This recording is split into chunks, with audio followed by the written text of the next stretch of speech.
Hey guys, I'm Navish Britton. Welcome to episode 1 of a X series of vlogs I've decided to do to mainly kind of help me cope with a possible life-changing event that's looming on the horizon. Now, for most of you who don't know what it's all about, I'll give a briefish backstory. It all started 5 or so years ago when I was rushed into hospital because I suffer with depression. Sometimes it's bad, sometimes it's not so bad. At this particular point in time, it was really bad, to the point where I was starving myself by just not eating anything. And that lasted for just over a month. And so I was rushed into hospital because of malnutrition and all that. And while I was there, a nurse noticed on this left foot that the toe next to the big toe had a ingrowing toenail.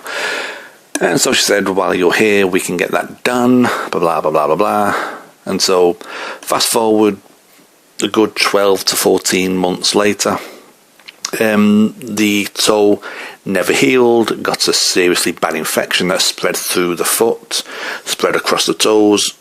The toe that had the initial ingrowing toenail and the toe next to it had loads of weird growths over them. I think I've got a picture still of that, but I'm not going to show it because it's really fucking disgusting. It spread through the foot, and I'd lost all feeling and all movement by the time the infection was eventually cleared out. Now, so 40 months later, I go to my GP. I show him the foot because beforehand, over that 12 to 14 months, I'd been seeing registrars, which are the ones who were temporarily there, and each one would say a different thing, which never worked. So 14 months of being basically faffed around. And so went to my GP, asked to see a resident GP, like the one who were there all the time. He saw the foot, he said, right, get straight down to the local hospital, I'll phone ahead and let them know that you're coming. So did that, went straight down there, and they cleaned up the best they could, then made an appointment for me to go back in a couple of days to the, is it the podiatry department? You know, like the one that deals with foot care and all that stuff. I think it's podiatry. So I went there, and it was a good few months I was there. I think it was like 8-9 months, maybe a bit more. And at first it was going once every other day, then every few days, and near the end I was going like once every couple of weeks, because it took a long time to get the infection cleared from the foot, and then they were trying to treat the growths that were on the toes with different things, but nothing was really clearing them, so they just ended up doing surgery to remove them. And so once that was done, I asked them what happens next, because since it all began, like at first, like once it got infected, I could put weight on the foot, but it was painful, and the pain just got worse and worse and worse until the point I couldn't put any weight on the foot because the pain was that bad. And so because I wasn't able to put any weight on the foot for such a long period of time, the knee, which is up here, kind of, well, I guess in the layman's term, I guess you could say the knee froze, and it only stretches to roughly a 45-degree angle where, say, an average person's leg can just stretch out normally. And they just said that their part was done because they were just told that they had to clear the infection and get rid of the growths on the toes. So I went back to the GP, had to wait a month for an appointment. Thanks, Tories, and you're screwing over the NHS. You suck. Stupid Tories, by the way. And so, yeah, after waiting for the appointment, finally got to see him, explained everything to him about the foot. the leg, and so he sent me to see someone in, oh god, I'm bad at remembering all these departments. I think it was neurology, which is nerves. But anyway, I think it was neurology, so saw someone there. And he looked at the foot, examined it. I told him the whole boring story that you're lucky that I've cut out a lot of the details because it's just such a long, boring story. So yeah, explained it all to him, and he told me to close my eyes, and so I did. I put my hand over my eyes so I couldn't see. And I was there waiting for something to happen, and then after about a minute or two, he says, right, you can open your eyes now. I said, what was that for? And he said he'd been prodding the foot with the little prick thing that they use when they do the diabetes test. He'd been like pricking the foot all around with that, and obviously I didn't know because I couldn't feel a thing. So yeah, he was saying that in his opinion that the nerves are probably damaged beyond any sort of repair, and that there was nothing much that he could really do. So then he sent me to somebody else to see what they could do about the leg itself, to see if they could make it so the leg could at least stretch out again. And so again, I waited months and months and months for the appointment. So then eventually I got to see this guy. I forgot the department that he was in because my amazing brain. So saw this other doctor, and he had been looking at my records, so he'd wrote a plan of things, well, I guess you could call it a plan of action, and at the very bottom was surgery, but there was other things like head first. And so over the course of a summer, we tried most of those things like physiotherapy, that sort of stuff, and nothing really worked.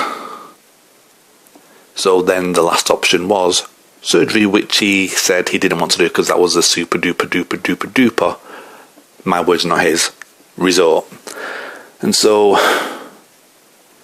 I saw him again, and he mentioned something about losing from say about here below the knee, which is about here, all the way down.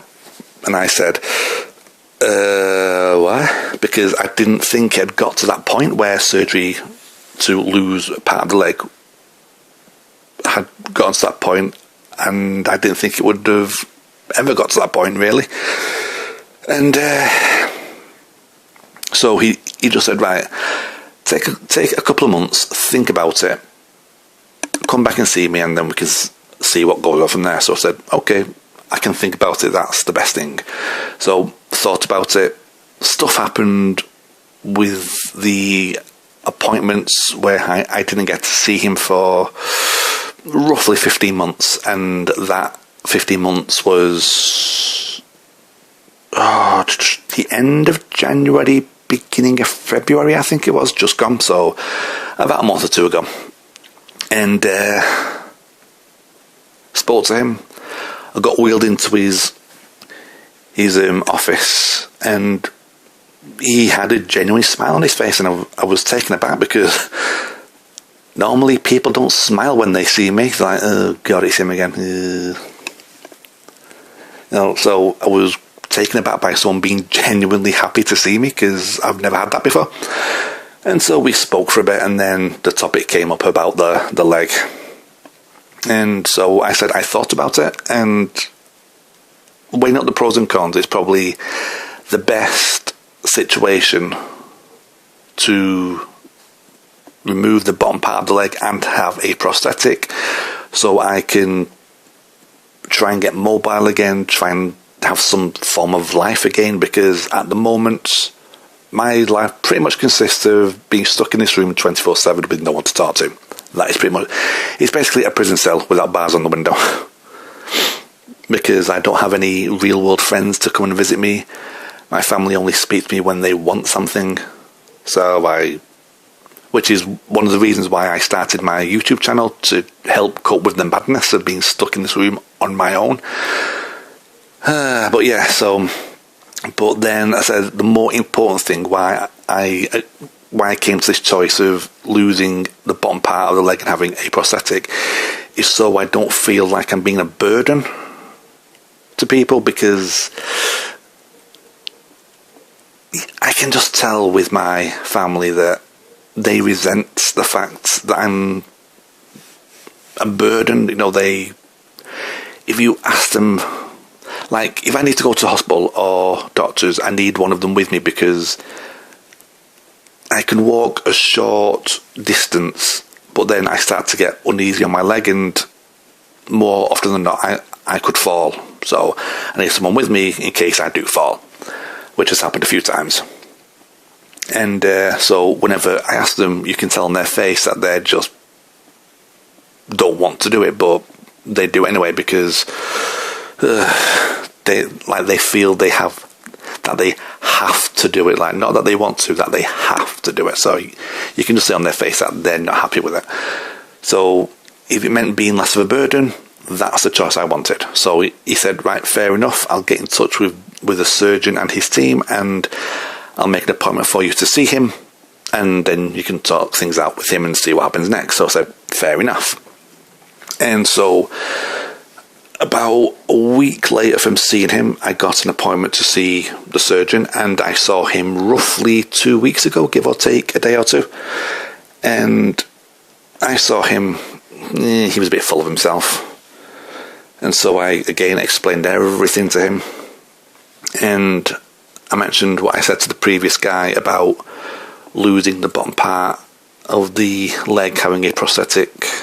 And I gave my reasons why, about feeling less of a burden, less resentment, being able to, try and live a life for once, being able to go outside in the fresh air, because being stuck indoors all the time, it isn't fun.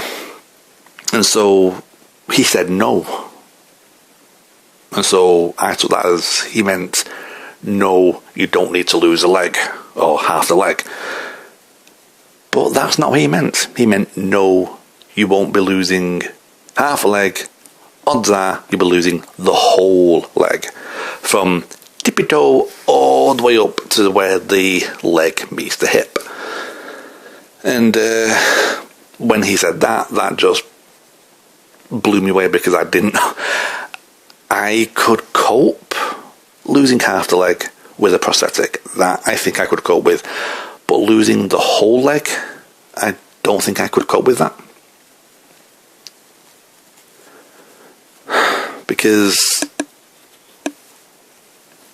honestly, I think I would be even more of a burden, and be resented even more because of it, knowing that it would mean more changes and the like. Because he said something which I didn't clock onto until I got home, which was losing the whole leg would make simple things like sitting down more awkward. And so that got me thinking, if sitting down would be awkward, if you go one step forward, what does that mean if I need to use the toilet? Because when you sit down, your upper legs support you when you're sat down. So if I lose part of that support when you're sitting down, what does that mean when I need to use the toilet? Am I going to fall down the freaking bowl? Which may seem like a funny thing to say, but it's a serious freaking question. Because I know other people out there who have lost, say, whole legs and the such, but they've had a good network of friends and family, etc., to support them. I've got none of that. Because say if I was to fall down the stairs and break my neck, my family would just be straight in selling what possessions I have. They'll be selling my laptop, selling my PlayStation, breaking over my my lockbox to get the money that's inside it. That's what they care about. Money. Not, oh, is he okay? They don't care about that. But since he said that, it's had me freaking out and worrying a lot, because the last time I felt and worried like I have been since I saw him and he said that was roughly 2 years into all this. I was sat where I'm sat now, which is freakily enough, and I was fed up with life. I saw no end in sight at that point. And having no one to talk to, because on this particular day, I just wanted to talk to someone, to anyone, just to talk. And because my family wouldn't talk, I tried messaging people on my PlayStation friends list, which to some people that might seem sad, hoping that someone might reply, that someone might talk to me, but no one did. And so because of that,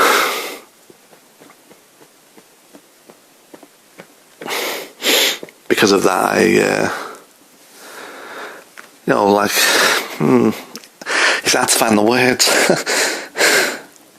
But because of that, I just felt so alone that I couldn't talk to anybody because nobody wanted to talk to me.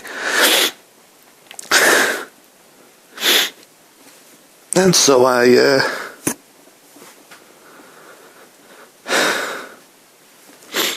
did what some people would call stupid, which was I had some boxes of painkillers. I opened them, piled them up in front of me, and started popping them like Tic Tacs. But obviously it didn't work because I'm still here. Some people would say that was a stupid thing to do, which I agree with, it was a stupid thing to do. But some people would say, shame it didn't work. But at that point when I was, I guess, trying to reach out to talk to someone and having no one even message back saying, can't talk, because there's just nothing. It's like I was shouting into an empty darkness and knowing nobody would reply back. And that's kind of how I'm feeling now.